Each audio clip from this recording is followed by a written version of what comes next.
Bonsoir, Pessah Kashav et Sameach.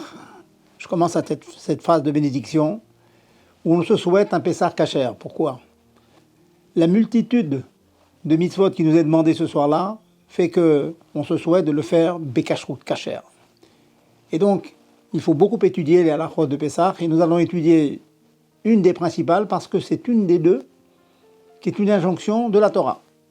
Il y en a deux.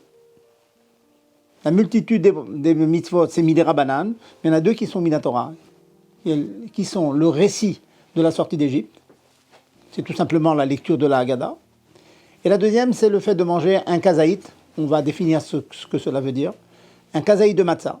La Torah nous dit, Ba'erev tochlu matzot, le soir de Pessah, vous mangerez des matzot. Donc chacun d'entre nous, homme, femme, doit manger un kazaït de matzah. Et pour être quitte, il faut faire des comptes, il faut savoir compter, être un petit peu mathématicien. Je vous dis déjà tout simplement, le kazaït en question, ça représente, avec les comptes que nous allons faire, à peu près un quart de matzah shmura. Matzah shmura faisant à peu près 65-70 grammes, c'est un quart de matzah qui représente à peu près 15 grammes.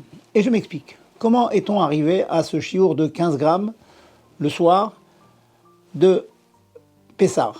Tout simplement, c'est que le kazaït, après des comptes fort compliqués, les décisionnaires arrivent à la conclusion que c'est la quantité de matzah que peut contenir un cube de 3 cm de côté. 3 x 3 x 3, ça fait donc un cube de 27 cm3.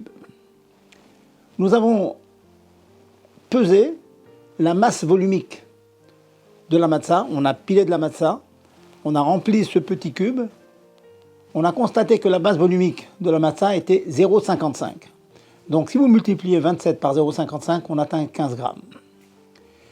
Et pendant le seder, il faut manger 5 fois ce kazaït.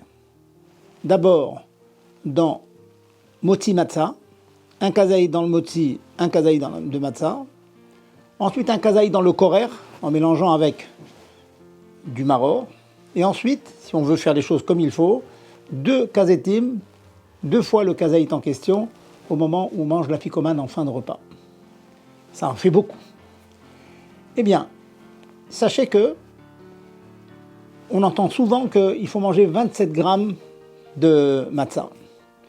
Sachez que si on prend soin, si le balabait, le chef de famille, prend soin de distribuer, au moment où il fait son moti matzah, où lui-même va manger 2 kazetim, de distribuer 2 fois 15 grammes à chacun des membres de la famille, alors que ce n'était pas absolument obligatoire, ils auraient pu chacun se contenter d'un kazaït de 15 grammes, mais il va s'efforcer, de même que lui mange 2 kazetim, 2 fois 15, un pour moti, un pour matzah, eh bien il fera en sorte que chacun des membres de sa famille, les filles bien sûr, l'épouse, les garçons, vous savez que le minhag chez Chabad, c'est que chacun a son plateau, et donc de toute façon il mangera ses 2 kazetim. Donc il mangera 2 fois 15, il atteindra ainsi 30 grammes.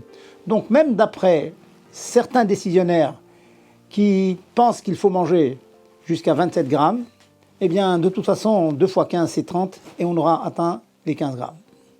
Donc voilà, c'est un calcul un peu compliqué, mais ça vaut la peine de le savoir que si on mange chaque fois que l'on demande un kazaït, 15 grammes de matzah, donc un quart de matzah, on est quitte. Donc en tout, finalement, si on fait tout, ça fait 4 fois un quart de matzah, ça fait une matzah et un quart. C'est pas grand-chose. Au niveau maintenant du maror, le maror, c'est un peu plus léger comme obligation. Le chiffre que l'on a l'habitude d'avancer, c'est 19 grammes de romaine. C'est en général l'équivalent d'une grande feuille de romaine. Mais ça vaut la peine de peser avant. Un grand conseil que je donne à chacun d'entre vous, c'est de peser vos kazetim, parce que le papa n'a pas suffisamment de quantité pour distribuer à l'ensemble des membres de sa famille avec les matzot qu'il a sur le plateau. Donc avant de commencer les brachot, il distribuera des kazetim à chacun des membres de sa famille, et il n'oubliera pas, et je finis avec ça, de donner un petit peu de sa matzah shlema, comme on fait Shabbat où le papa distribue un peu de la matzah entière. il donnera un petit peu de la shlema à chacun des membres de la famille, de telle sorte que chacun goûtera, selon le miracle que l'on connaît, un peu de la matzah shlema, ça vient de la matzah entière. Voilà.